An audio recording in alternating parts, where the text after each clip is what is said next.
রোগা হবার সহজ উপায় খুঁজতে আপনি কোনো কিছু বাকি রাখেননি। জিমে দৌড়াদৌড়ি করেছেন, নানা রকম ডায়েট ট্রাই করেছেন, গাদা গাদা প্রোটিন পাউডার গিলেছেন, সাংঘাতিক মনোকষ্ট নিয়ে পছন্দের সব খাবার বর্জন করেছেন, কিন্তু ভুঁড়ি বা ওজন কিছুতেই কমছে না। বা সাময়িকভাবে ভুঁড়ি এবং ওজন কিছুটা কমলেও তা আবার কিছুদিনের মধ্যেই আরও বেশি করে ফিরে আসছে। ফলে ফ্রাস্ট্রেশন ছাড়া আর কিছুই হাতে থাকছে না। কিন্তু কেন জানেন? কারণ আপনি এই রোগা হওয়ার পেছনের আসল বিজ্ঞানটাই মিস করে যাচ্ছেন। আর এই আসল বিজ্ঞানটা কোনো ভিডিও আপনাকে বলছে না, বা বলা ভালো বলতে পারছে না।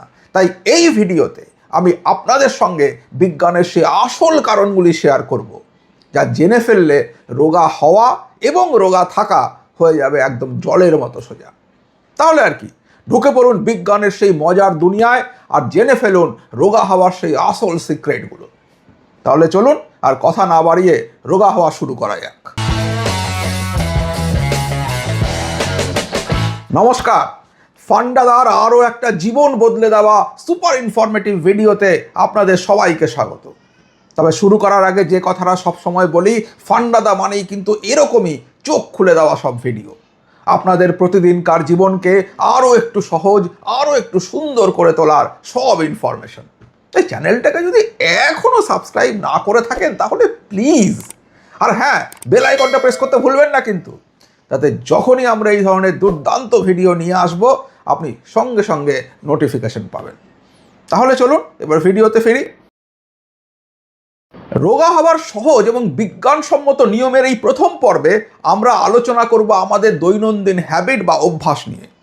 এর মজাটা হলো যে এখানে আপনার খাদ্যাভ্যাসের কোনো পরিবর্তন দরকার নেই। অর্থাৎ আপনাকে কোনো ডায়েট ফলো করতেই হবে না, ত্যাগ করতে হবে না কোনো পছন্দের খাবারও, কিন্তু তাও আপনার ভুঁড়ি কমবে, আপনি রোগা হবেন। শুধু আপনাকে ফলো করতে হবে কিছু বিজ্ঞানের নিয়ম, সামান্য বদলাতে হবে আপনার দৈনন্দিন রুটিন, তাহলেই কেল্লা ফতে। আর এই ভিডিওতে আমরা শুধু এই নিয়মগুলোই বলবো না, তার সঙ্গে বিশ্লেষণ করে দেখাবো তার পেছনের বিজ্ঞানকেও। আর সেই জন্যই এই ভিডিওটা বা এই সিরিজটা একবার দেখে নিলে আর আপনার কোনো ভিডিও দেখার দরকার পড়বে না, আমি ফান্ডাদা গ্যারান্টি দিচ্ছি। Scientific rule number 1, the 12 hour gap. রোগা হওয়ার ক্ষেত্রে সবচেয়ে এফেক্টিভ রুল বা নিয়ম হচ্ছে এই 12 ঘন্টার গ্যাপ। কিন্তু কিসের গ্যাপ? এই গ্যাপ হচ্ছে রাত্রের খাবারের সঙ্গে সকালের খাবারের মধ্যের সময়ের গ্যাপ। অর্থাৎ রাত্রের শেষ খাবার বা ডিনারের সঙ্গে সকালের প্রথম খাবারের মধ্যে যেন 12 ঘন্টার গ্যাপ থাকে। মানে রাত্রে যদি আপনি 8টার সময় ডিনার খান, তাহলে সকাল 8টা বা তারপরে সকালের খাবার খাবেন। ব্যাস, তাহলেই আপনার রোগা হওয়ার জার্নি কিন্তু শুরু হয়ে গেল। কিন্তু কেন আপনি এটা করলেই রোগা হবেন? এর পিছনে বিজ্ঞানটাই বা কি? চলুন এবার সেটা দেখে নেওয়া যাক। আসলে আমরা যখনই কিছু খাই, আমাদের শরীর তা থেকে এনার্জি নেওয়ার জন্য গ্লুকোজ তৈরি করে এবং তার ফলে রক্তে ইনসুলিন হরমোনের মাত্রা বেড়ে যায়। এইবার এই ইনসুলিনের মাত্রা শরীরে যতক্ষণ বেশি থাকে, শরীর ততক্ষণ ফ্যাট বার্ন করতে পারে না, বরং তখন ফ্যাট সঞ্চয় করে।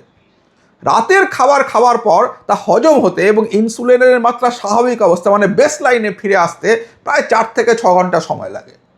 এর পরের সময়টাতে ইনসুলিন কমে যাওয়ায় শরীর জমানো ফ্যাট গলিয়ে শক্তি তৈরি করার সুযোগ পায়। আমাদের শরীরের একটি নিজস্ব ঘড়ি আছে, যাকে বডির বায়োলজিক্যাল ক্লক বলে। দিনের বেলা আমাদের মেটাবলিজম বা হজম প্রক্রিয়া সবচেয়ে ভালো থাকে এবং রাতে তা ধীর গতির হয়ে যায়।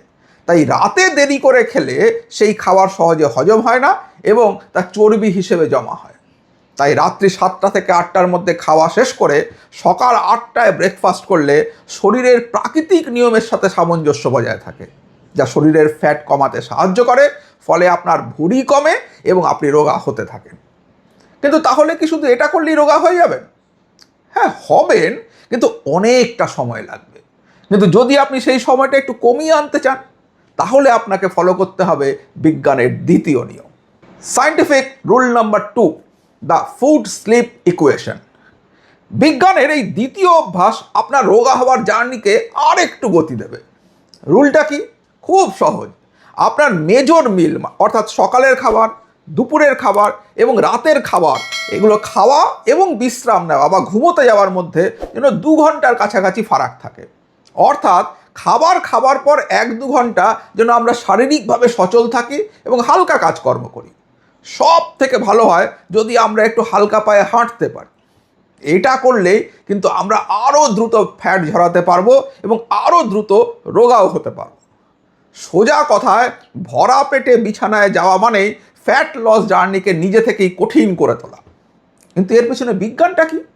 চলুন সেটা এবার দেখে নিই। আগেই বলেছি যে আমাদের শরীরের একটা নিজস্ব 24 ঘন্টার জৈবিক ঘড়ি বা সার্কাডিয়ান রিদম রয়েছে।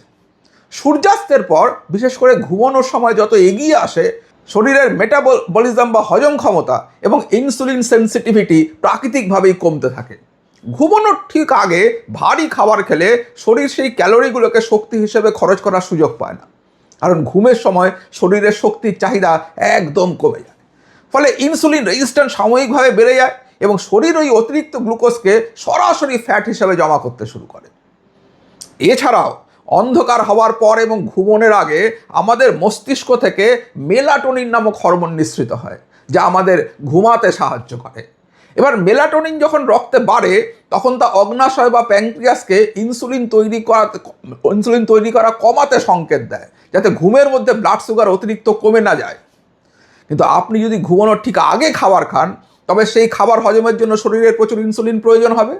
এর ফলে মেলাটোনিন এবং ইনসুলিনের মধ্যে একটি সংঘর্ষ তৈরি হয়, যা রক্তের শর্করাকে বা গ্লুকোজকে সঠিকভাবে কোষে পৌঁছতে বাধা দেয় এবং ফ্যাট জমার প্রক্রিয়াকে ত্বরান্বিত করে। তাহলে বুঝলেন তো কেন এই নিয়মটা মানা জরুরি? কিন্তু এবার যদি আপনি আপনার রোগা হবার জার্নিকে আরও একটু গতি দিতে চান, তাহলে আপনাকে ফলো করতে হবে 3 নম্বর রুল।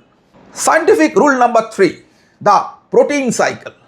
আপনার রোগা হওয়ার জার্নিকে আরও একটু গতি দিতে চাইলে আপনাকে এই রুলটা একটু বুঝতে হবে। এই রুলে আপনি কি খাবেন তা বদলানো দরকার নেই, কিন্তু কিভাবে খাবেন তা একটু বুঝে নিতে হবে। এই রুলের মোদ্দা কথাটা হলো প্রোটিন দিয়ে শুরু, প্রোটিন দিয়ে শেষ। মানে দিন শুরু করবেন প্রোটিন দিয়ে, আবার দিন শেষও করবেন প্রোটিনযুক্ত খাবার দিয়ে। কীরকম? ধরুন আপনি সকালে ব্রেকফাস্টে বাটার টোস্ট আর ডিম খাচ্ছেন, সঙ্গে চা বা কফি। এবার অনেকেই আগে বাটার টোস্টটা খান, তারপরে ডিম সেদ্ধ বা ডিমের পোচ, তারপরে চা বা কফি। কিন্তু এই রুলে আপনি সকালের প্রথম খাবারটা শুরুই করুন ডিম দিয়ে, তারপর আস্তে আস্তে বাটার টোস্ট আর কফি। ব্যাস, এতেও কিন্তু আপনার ফ্যাট লস জার্নি আরও একটু এগিয়ে গেল। কেন? এর পিছনে ওই যে লুকিয়ে আছে বিজ্ঞান। কিভাবে? চলুন দেখে নিই। আসলে আমাদের এই খিদে লাগা বা পেট ভরার অনুভূতি সম্পূর্ণভাবে হরমোনের ওপর নির্ভর করে।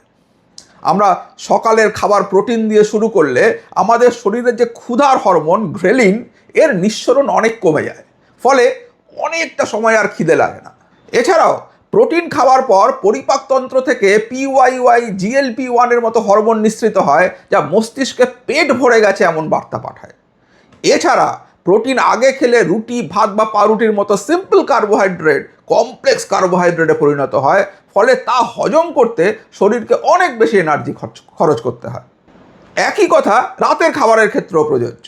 তাই সকালের প্রথম খাবার প্রোটিন দিয়ে শুরু করুন আর রাতে শেষও করুন প্রোটিনযুক্ত খাবার দিয়ে।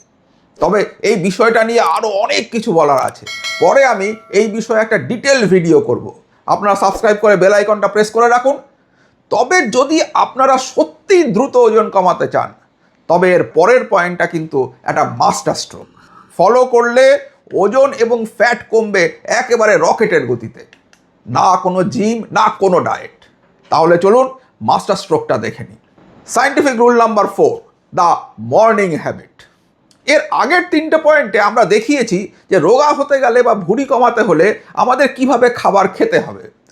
আমরা কিন্তু কি খেতে হবে বা ডায়েট চার্ট কী হবে তা নিয়ে মোটেও আলোচনা করিনি। আমরা শুধু বলেছি আপনি যা খাচ্ছেন তা কিভাবে এবং কোন সময় খেলে রোগা হতে পারবে।